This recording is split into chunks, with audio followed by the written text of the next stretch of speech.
Everybody. Welcome to our fourth CEO Hangout. I'm Christelle from Batchbook, and I'm here with Pamela O'Hara, the CEO of Batchbook, and Daryl Bernstein, the CEO of RightSignature. If you have any questions, you can tweet us at Batchbook, and we will have a time for question and answers at the end. And I'm going to turn it over to Pamela and Daryl to start their discussion. Thanks so much for coming. Thank you so much, Christelle, and thank you for Daryl for joining us on our one of our very first CEO chats. I think this is actually the fourth, but we're still in the early stages of sort of getting together these chats. So I really appreciate your being willing to jump in with us and just spend a little time chatting about what we're doing, building businesses. So I guess first off, it would be helpful. You and I have known each other for a very long time. I think we realized the other day, years and years, which is fun. But this is the first time that we're actually getting to see each other. A couple days ago when we were connecting, so it's kind of fun, being close business partners and not. I think it's kind of a fun world that we live in, that we do know each other as well as we do and yet have never met. So we'll talk more about that, but first I want to get into just, what is RightSignature? Who are you? What are you doing? And then we can dive into, the interesting inside stuff. Great. Yeah, likewise. It's funny to know somebody for years and years over the phone. Only thanks to Google Hangouts do we actually end up meeting face to face. Right. So RightSignature is a SaaS company, and we have an online service that allows you to send documents out for signature, and to have your customers or employees or whoever fill those out and sign them online with a real hand-drawn signature. We started the company in very early 2009, so we're about 4 years young at this point. I think we met probably shortly thereafter, very, very early on, and it's been an incredible journey. We've been obviously trying to build great software at the same time, kind of ride this wave of people transitioning away from printers and faxes to all these great online services. Yeah, and we, not only are we a partner and, associates, but we're a customer as well. We've been using RightSignature since very early on, I believe, for years, and so it's great. I love, being able. We don't do a ton of paper contracts or even digital because we're a software as a service company as well, so we don't sign off on agreements with our customers, but we use RightSignature for all the service providers that we work with where we need to sign an agreement or that sort of thing, and it's always been great. I know one of the things that we talked a little bit about the other day was is it hard to get people to trust using a digital signature? And you said, and I think my experience has been too, I don't worry about that. Having my signature online where anyone can see it. You're sort of past that. But do you run into anyone, especially on the legal side? That's where I've seen some raised eyebrows before when I'll send these signatures off to, or not signatures, but these documents off to our legal team, and they're like, "You've got it online." It's and I'm like, "Yeah, no, Daryl's in charge. He's got it." Do you run into that from your customers, or everyone's pretty good now with the sort of managing all of the the legalities and the security and the privacy online? Yeah, it's a great question. I mean, this has definitely been evolving over time. When we started, we were certainly explaining everything from the e-signature legislation to the security and everything in between to provide that comfort. But it's evolved a lot in the last few years, and I think a lot of people have had some exposure at this point to online signatures in different ways, whether it's in their real estate contract or maybe getting a new job and filling out employment. There's just a lot of exposure at this point. So that kind of baseline level of comfort is sort of like putting in your credit card into something online, 10, 15 years ago, and it just felt incredibly foreign and unsafe. That piece of it is really going away. We still, have conversations about kind of explaining the benefits of the process. And actually, one of the nice things about it, you mentioned kind of the safety of signatures and document security. One of the cool things about RightSignature is it creates a very much kind of a one-to-one transaction between two parties. So if you're sending a contract to, let's say, a customer, maybe to a new hire, to fill out, before something like RightSignature, maybe you would have emailed it, or maybe you would have faxed it, and it's sitting, or even mailed it, and it's sitting in somebody's fax machine in an office where everybody can see it, and then they sign on paper and maybe fax it back, and then throw it in a pile to file, where again your signature is exposed and the whole terms of the contract are exposed and all your confidential information. So there's actually a lot more leakage that was happening in the paper world, whereas RightSignature, you upload a document, it's obviously SSL, you're secure in your own interface. An email goes out to the signer. They're the only one that receives that email. They're the only person that signs it, and only the two parties involved in the contract end up really seeing the contract, unless either party decides to download it and share it. So the whole process actually ends up being a lot more kind of tightly controlled. So you're right in that the initial impression can be, what am I getting myself into? But once people have a little bit of exposure, they actually realize the whole thing's a lot safer end to end. Yeah, it does. Going back to what you said earlier, sort of it's equivalent to those early days of putting your credit card in online. And I remember, when I used to work for a company that we built a lot of e-commerce applications, and people were like, "Oh, how do you trust putting your credit card online?" And it's like, really? But you trust handing your card to the gas station attendant or the temporary help at the retail store during the like there's a lot more bad things that happened in the physical world than actually happened in the that's completely true. And it's interesting how things actually turn around to the point that it now feels uncomfortable to call in your phone number and read it to somebody over the phone, when that used to be the standard. Now it feels much safer putting it into an online form. So it's interesting how technology shifts those perceptions. Yeah, it is. It's very interesting. It's fun to live in this world where we get to watch technology providing, the safety and security, and not the, scariness. So tell us a little bit about your business, how you, got started, how you funded it, how you're growing. Sure. So it's kind of a fun story. We started, we're based in Santa Barbara, and there was a company here that's fun right there, right? That's good. A whole nother line of discussion. Good place to run a business and live.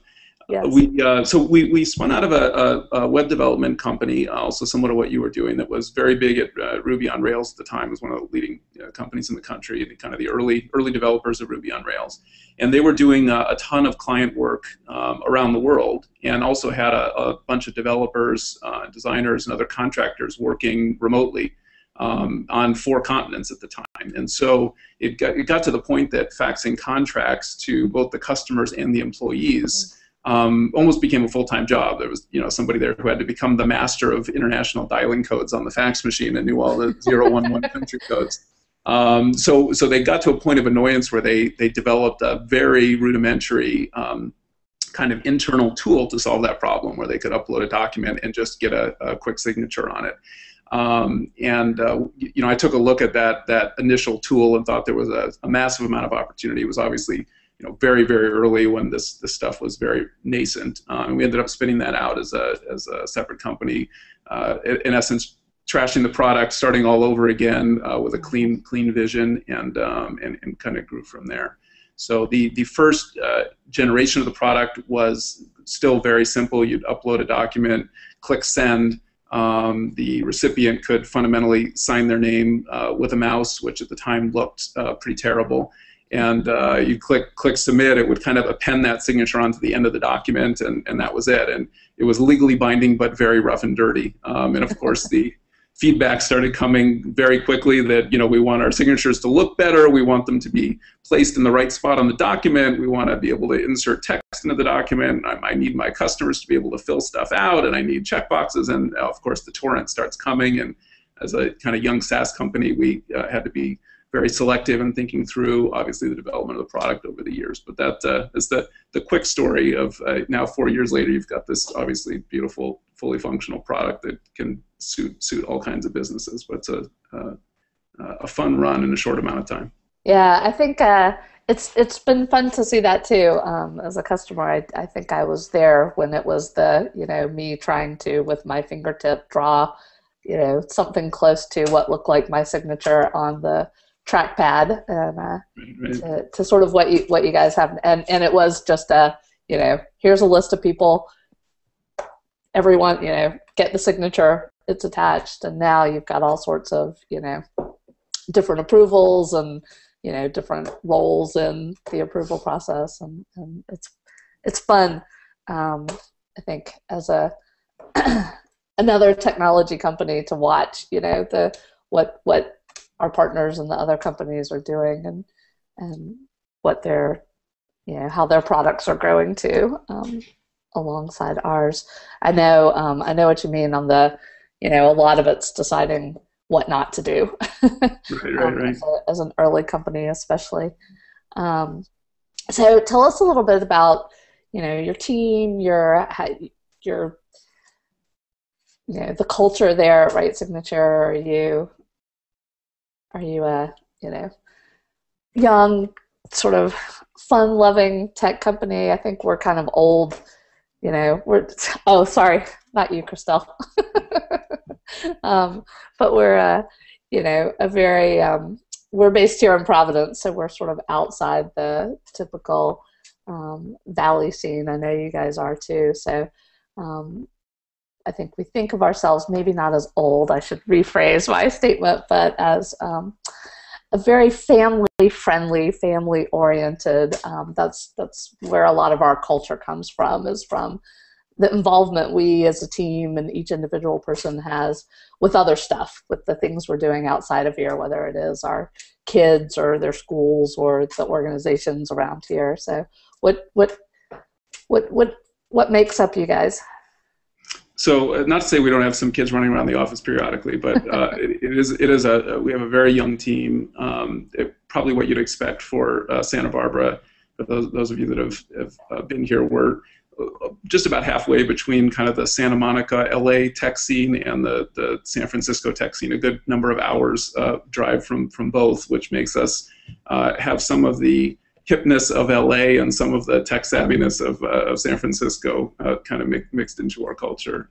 So we have that along with the Santa Barbara relaxed surf vibe. So creates an interesting environment here, but. That's like the perfect storm, right? It could be. It could be. We try to obviously balance, building great product and a sustainable long-term business with still being able to enjoy some hours of sunshine and getting outside a little bit every day. Nice. So from the beginning, we've been very, very product focused, and obviously, interesting seeing your relaunch too. I wanted to ask you about that and the positioning and the decisions that go into that. But our kind of biggest part of our journey, I think, has been staying true to who we are and really listening to the base and understanding who we're trying to reach. In our space, it's very interesting because we're sort of a fax replacement product, and when you have something like fax that's used by hundreds of millions of people and businesses, around the world, businesses of all sizes and all verticals, and it's, very much where do we fire our cannon? We can't go in all directions at one time. So, a lot of our kind of team strategy has been around, really understanding who we're good at serving, and focusing our time and energy on doing that incredibly well.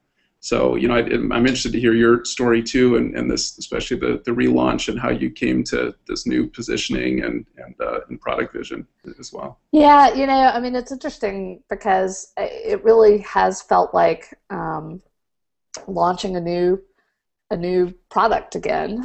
It's a rewrite of our existing product, and we had thousands and thousands of customers in an existing product.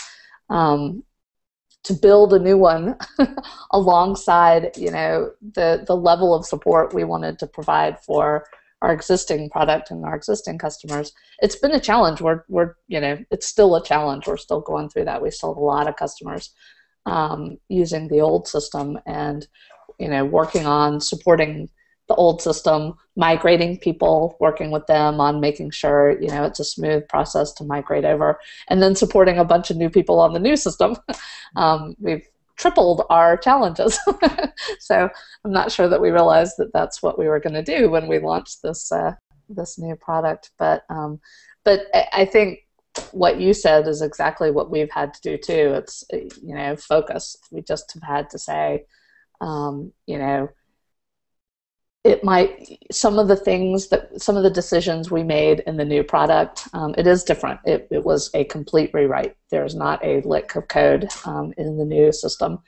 So there were a lot of decisions we had to make along the way around, there were some things in the old system that just aren't going to work with the new architecture, or honestly, they just weren't the direction we were going anymore. And this was our chance to make some of those hard decisions. And it's, that can be hard for some people who are using some of those things in the old system. What we're doing, honestly, is as much as possible talking to our customers, trying to be, upfront, say, hey, you know what, the new system doesn't do this. In some cases we say it will, we're working on that, we're going to do it. But some cases we say it won't. That's not what we're doing anymore. We're having to make these decisions. We are not taking anyone off of the old system and won't for the foreseeable future. So, and we still support it, maintain it. We still have a lot of people using that system. I mean, my philosophy has always been, it's our customers' data. We're just, a tool for them to access it. And so it's they own what's in our system. So it's, our responsibility to make sure that they have that information, and if they need it, whether it is to use it in the old system, to take it somewhere else, or to send it over to our new system. So, but it's been challenging. It continues to be challenging. In terms of choosing the positioning and the image and the product design of the new product, was that sort of your forward vision, or is that a reflection on who the kind of customer base that's become the raving fans for Batchbook, or some of both? It's some of both. I think the raving fans are the raving fans because they agree with our philosophy, and that's what the new the sort of new look and feel really reflects. I mean, for us, CRM it comes with a lot of preconceptions. the industry, the term, and a lot of those preconceptions don't apply to us. We're not for large enterprise organizations. We're really not designed for large-scale sales teams. We are designed for very small, startup, mom and pop, local, 5 or under employees. And so, it was important for us. We learned a lot with the first product. I think a lot of what we did with the brand and with the product itself in the second one was apply a lot of the lessons we learned. Because sometimes, as I'm sure you'll learn a lesson, but it's too late to undo it. To undo what you did that you would have done differently. You may learn at the end of a launch that I wouldn't have done it that way, but it's going to be a lot more work to undo that. So it was a chance for us to start with a clean slate and say, we understand now who our customer is, and we're going to stay really focused on them. And so, and it is that very small business that it's the business that is not in the business of just sales. There's a lot of great products for companies that their whole business is that sales pipeline management cycle. There's a lot of products for them, CRM products for them. What there's not a lot of is for the small businesses that are just, I have some talent or some skill or some product to offer the world. I don't know anything about sales. I just know my thing that I do, whether it's teaching music lessons or, selling surfboards, or that sort of thing. I want somebody that's just going to help me figure out how to, get more people to buy my surfboards or buy my piano lessons. That's our customer. That's who we love. And it took us a while, to learn how to focus on that and not keep chasing that. Well, if you just could do like 53 pie charts, then you'd be the perfect CRM. So anyway, that was a lot of information about. That's the inevitable battle in SaaS is keeping the focus, and I think resisting the occasional pulls in various directions to expand the product in ways that necessarily shouldn't be, or to grow beyond your core. I mean, one thing we found is that if we can keep the product simple and beautiful such that a small business can use it, that in many cases that ends up being the best solution for a medium-sized company, and even in some cases we have some of the world's largest companies using RightSignature as well. So I think that's one of the interesting transitions over the last few years. People talk about the consumerization of business software, and there's different ways to look at it, but at the end of the day, everybody wants to use something that's relatively easy to understand, especially for these types of, at least for us, we're a kind of a productivity tool that makes people's life easier. It's maybe different if you're buying your core system that's going to run your entire business. Might be a different story. You need it to have 8 million features, but when you have one thing you want to get done, you kind of want to do it in the fastest way possible. Right. So that's the way we look at it.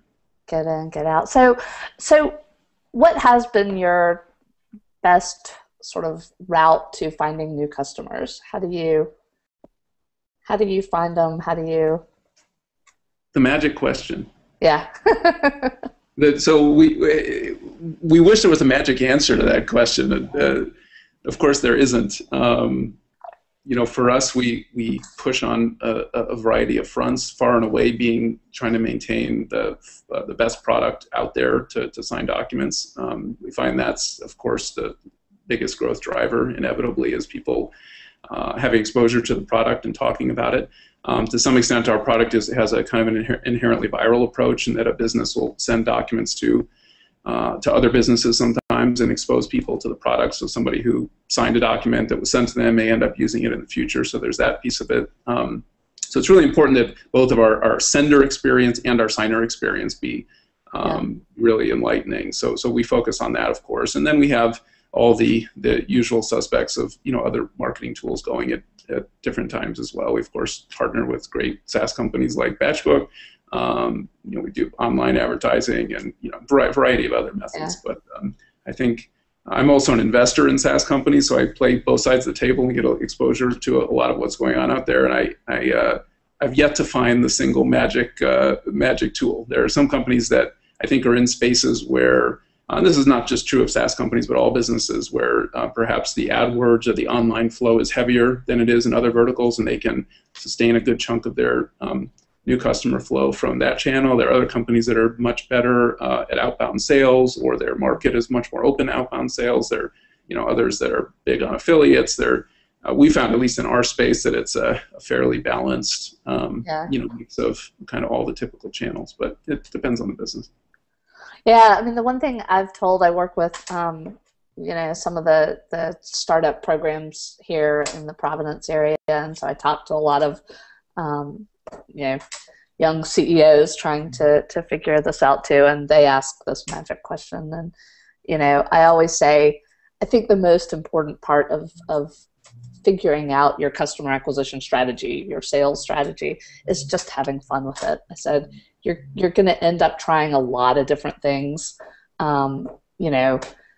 If you can be creative, if you can, enjoy it, find tools that help you, then you'll be successful, because there is no right answer. And even if you find the right answer, it might not be the same right answer a year later. It might, not be the right answer for the person sitting next to you with very similar business but different market, or blah blah blah. And so I'm like, it's an ongoing thing, and if you don't enjoy it, find someone who does, and have them keep working on it too. So Yeah, I think that's very true. And time is, of course, the biggest benefit. When you've got a great product that customers enjoy using, they will tell people, but they won't do it all on day 1 or day 10 or day 30. It just takes time. And so I think the companies that can sustain great product and great customer service over a relatively long time span, then the snowball effect at some point really does kick in.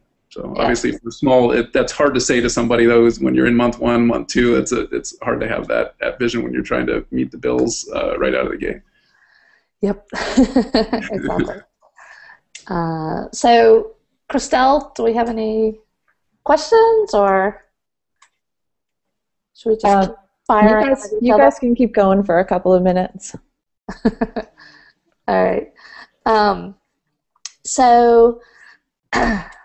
I don't know what, we've, as we said sort of at the beginning of this, we've known each other for a long time, but are just now meeting face to face. I've talked to a number of other folks in the similar situation who talk about, especially as online companies, it can be hard sometimes to find a network of, either role models or mentors or, folks that you can really turn to for advice or help, or when it's not the old-fashioned golf game or sort of typical good old boy network, when you barely even meet the people that you tend to be doing business with.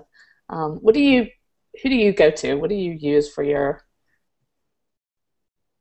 network? So, yeah, I mean, I think it's actually one of the great things about having integration partners is that we end up talking to a lot of great people like you and swapping tips and. Well, you weren't supposed to say me. So the integration partners are actually great for that SaaS community. I think one thing that's interesting is that those of us, the founders and people running these online software companies, we're all awfully busy, and so not a lot of us are blogging or sharing a ton of tips about the things that we're learning along the way. A lot of the guidance and the tips, in our space are coming from the outsiders. It's from the VCs and the people that are kind of looking in and have some kind of ulterior motive for talking a lot. So a lot of the best knowledge is locked up in the people that are doing it every day for 16 hours. And I'm so glad you said that. That makes me feel a lot better, because I do not have time to blog and pontificate on all the things I'm doing. It's like all I can do to do them. So it's refreshing to hear you say that too. Yes, Hangout is a great start, though. It's good to try to disseminate as much as we can, because there are a lot of brilliant people out there starting things every day that need some guidance. Yeah. And if any of them have questions, they should email you. Yeah, right. Thank you, Daryl. Very helpful. Thanks for that. My email address is daryl@rightsignature.com. Well, we are pretty much out of time, so thank you both for your time and your interesting conversation. We will, I believe we'll be having another CEO Hangout in December, but we do not have that scheduled yet, so watch our Twitter feed for that. And thank you. Thank you, Daryl. This was very fun. Great to talk. Thanks. Bye.